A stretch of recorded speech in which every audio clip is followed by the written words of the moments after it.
In my last recording, I sketched a scenario for you of what the very near future could look like here and asked you if you were ready should that happen. Judging by some of the reactions I received, it would seem that very few are actually ready for anything even remotely close to what I sketched. Some would say that I am fear-mongering. Some would say that I am exaggerating. That may be, who knows? But what if I am even close to being accurate? By what I am seeing in the media recently regarding the skullduggery going on behind the scenes, I have very little faith that anything good can come from the upcoming elections. That is if they even take place, of course. In this recording, I want to talk to you about a few of the bigger players in the election circus and what I think of them. Just my opinion, of course. I would never try to tell you who or what to vote for, but hopefully the information I share with you will help you to make up your mind. In roughly 90 days, everyone will be faced with the problem of who to vote for, and in my opinion, the decision can be a bigger problem than most would think, and the choice, as far as I am concerned, is not as simple as many might believe. So which parties will I talk about today? I will mention the ANC, of course, the DA, the EFF, the Freedom Front Plus, the Patriotic Alliance, MK, OHM, hashtag Hope for SA, and the UIM. So let's talk about the ANC, the biggest disaster this country has ever seen. There isn't much I can say except that anyone who votes for the ANC in this election is either being paid or bribed to do so, or they have absolutely nothing between their ears. Enough said. The ANC is one giant, gangster criminal organization that should be eliminated from the face of the earth, in my opinion. That's all I'm going to say regarding the ANC. The EFF has shown that they are just a radical wing of the ANC. They have not done a single thing positive in their entire existence. The only way they can garner any support is by whipping up the dumb masses into thinking that if the EFF come into power, they are all of a sudden going to magically become rich, have their own farmlands, and live happily ever after. The promise of something for nothing is irresistible to someone who literally has no hope of ever achieving anything noteworthy due to a lack of education, a lack of culture, a lack of skills, and a lack of discipline. The EFF and their supporters have no future except for poverty, hunger, and misery. If that is what you want, go ahead and vote for the EFF. Let's look at the DA for a minute. This is one I would like to spend a bit of time on. It is quite obvious that the DA still enjoys a fair amount of support, particularly in the Western Cape. I've said it before, the only reason why people support the DA is because they are better at managing a metro, and that's it. They are a bit less corrupt, and they are generally, on average, more intelligent than most of the other parties. However, there is a lot more to them that most know and are willing to acknowledge. Firstly, the DA were one of the first and one of the fiercest supporters of pushing the whole population to roll up their sleeve to receive the poison shot. I can remember seeing a few members of the DA getting very worked up over what should happen to those that refused the shot, as well as how they should be treated. For that reason alone, I will never vote for the DA. That's not all though. The DA is openly a big supporter of pushing you into a smart city somewhere with cameras all over the place, monitoring you 24/7, amongst other things. The DA are also huge supporters of this gender confusion alphabet soup nonsense. They have even painted some pedestrian crossings in the streets of the Western Cape in the colours that represent this mental illness. The DA are willing to get into bed with any of the other political parties, including the ANC, just to get their foot in the door and gain a little more power. For that reason, I will never vote for the DA. They will have you believe that it is to save South Africa, but power is all they care about. The DA are supporters of the World Economic Forum and the World Health Organization, all enemies of the population as a whole. So why do seemingly right-minded people vote for the DA? It's simple, really. It is either out of total ignorance, out of pure woke liberalism, which in my opinion is a suicidal tendency, or it is out of pure selfishness. It could also be a combination of these factors. People vote for the DA because their rubbish gets collected, their pavements get mowed, and the potholes in the streets get filled. Do they really think that the DA is the only party out there capable of these things? In my opinion, the DA is potentially more dangerous to the population than the ANC. At least we know what we have in the ANC. We have not even begun to scratch the tip of the iceberg with the DA yet. Give them half a chance and they will prove to be the worst choice you could possibly make. I have voted for the DA in the past, but it will never happen again. Now we get to the Freedom Front Plus, the party that betrayed the white conservative citizens of South Africa. If you don't know by now what they did and have kept on doing to the white South African conservatives since 1992 to this day, I suggest you go back on my channel and look for the recordings I did on the Battle of Centurion and the Mark die Varkok Skoon campaign that was started by Colleen Serfontein on his Skid Marks channel. In fact, you will find much more information on his channel. I suggest you go and have a look and educate yourself. In a nutshell, the Freedom Front Plus sold out the white conservative voter in this country by burying the Afrikaner Accord for the last 30 years, rendering it an almost impossibility to implement now. For those who don't know what the Afrikaner Accord was or is, I suggest you do a little research. In my opinion, the Freedom Front Plus and its leadership, who by the way have committed treason in my eyes, should all receive the appropriate punishment for it. The Freedom Front Plus will never, ever see my vote again. Yes, I admit that I did vote for them in the last election. Never again will I vote for the Freedom Front Plus traitors. So far, for me, the decisions have been easy. The parties I have discussed up to now have blatantly disqualified themselves, in my opinion.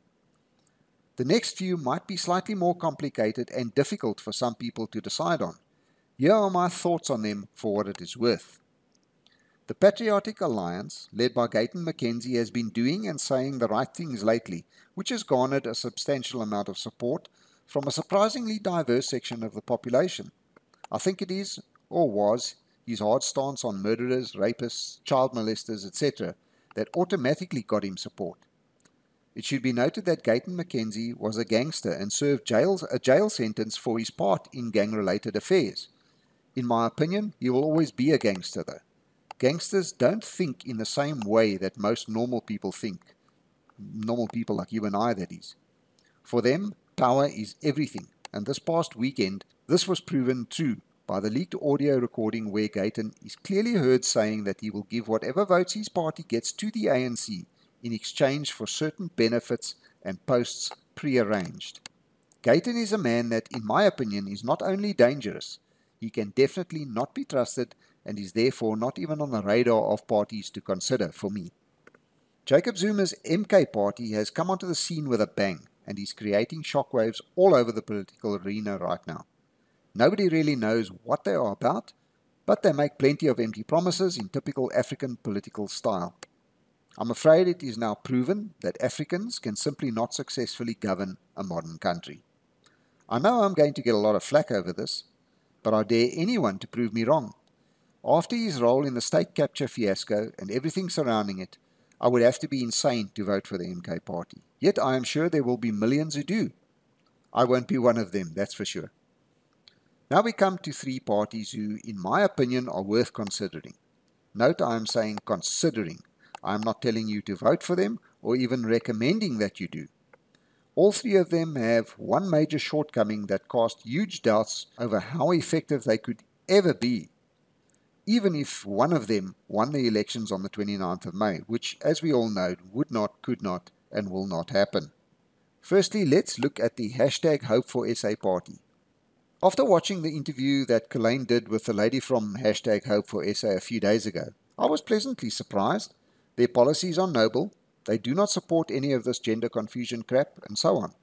However, they fall far short in their knowledge of international affairs of what I would expect from a party who is competing for governance of a country that is part of a much bigger chess game in the world of politics.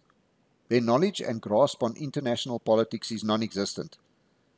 They are running on the "We Are Christian" card, much the same as the black parties love to pull the race card. Unfortunately, there are way too many who will be taken in by this, and I fear they will probably receive more votes than they deserve. They are just too naive. One other thing that does not sit well with me is the fact that Angus Buchan is involved with the party. He is just too much of a controversial figure, and if half of the rumours that I've heard about him are true, I can't vote for hashtag Hope for SA out of pure principle alone. I'm sure they will receive more votes than expected though, for reasons already mentioned. Then there's the UIM. no matter how much Neil de Beer claims that he is not a politician. He is not only a politician, he is a very good politician. He is also an excellent speaker.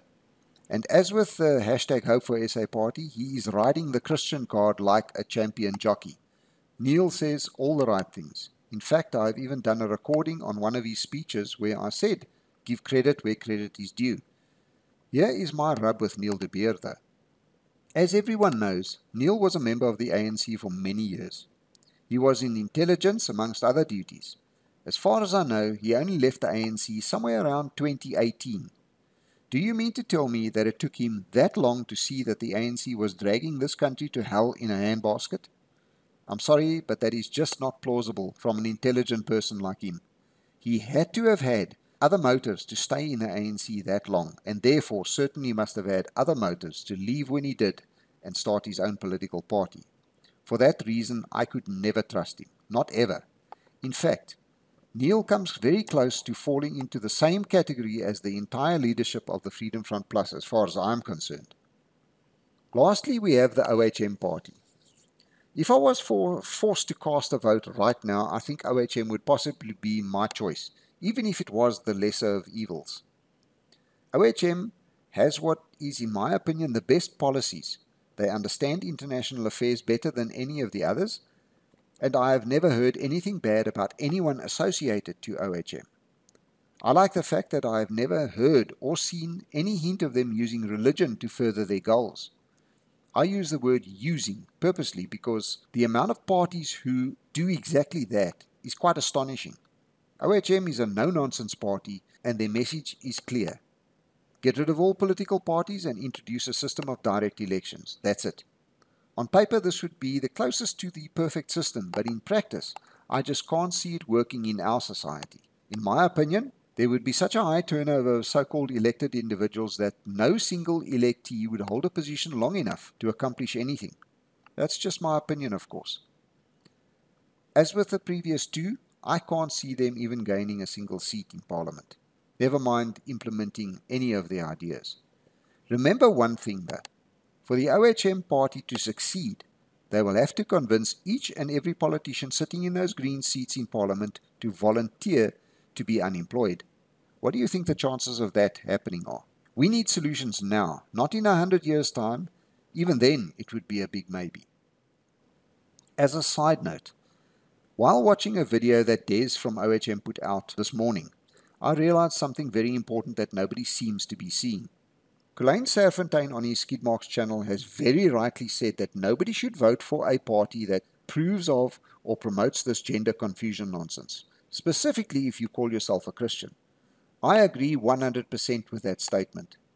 It is true that nobody knows what the OHM stance is on the LGBTQ++ nonsense is, but what nobody seems to grasp is that it is not necessary for them to have a stance on it at all. The reason for that is because the OHM party has no interest in governing this country or imposing any ideas or ideals on the public at all. OHM is actually apolitical and don't even enter the debate on religion. Remember too that OHM would like to get rid of all political parties and introduce a system of direct elections, which in essence would render themselves, as well as any and all other political parties, null and void. So you see, the OHM need to be judged to a different criteria. They are the only party contesting these elections who specifically do not want to govern the country. Think about that for a minute. These last three might find favor with some conservative folks for many reasons, including a total lack of choice, even though the parties on the ballot paper will number in the hundreds. So where does that leave us? Who do we vote for? Well, it all depends on how much of a compromise you are willing to make on your principles and ethics. Everyone who knows me knows that I refuse to compromise on my personal standards and morals, not for anyone. So for me personally, I sit with quite a problem, which I need to find a solution for. I will make sure to keep you informed as to where I am leaning, as I have more time to think about it. Anyone who says that voting for a small party is a waste of time because they have no chance of winning the election is making a huge mistake. In my personal opinion, you should vote for the party whose policies match your own standards and morals. Nothing else. Don't come and tell me that you are going to vote for the DA simply because the ANC must go at any price. All I can say to that is, be careful what you wish for. That is my very quick and dirty breakdown of the major players and the only parties worth even looking at in this election. What a sad state of affairs, eh? Please give me a like and share this. Also, if you haven't already, click the subscribe button as well as the bell icon to get notifications. And as always, until next time, be safe out there.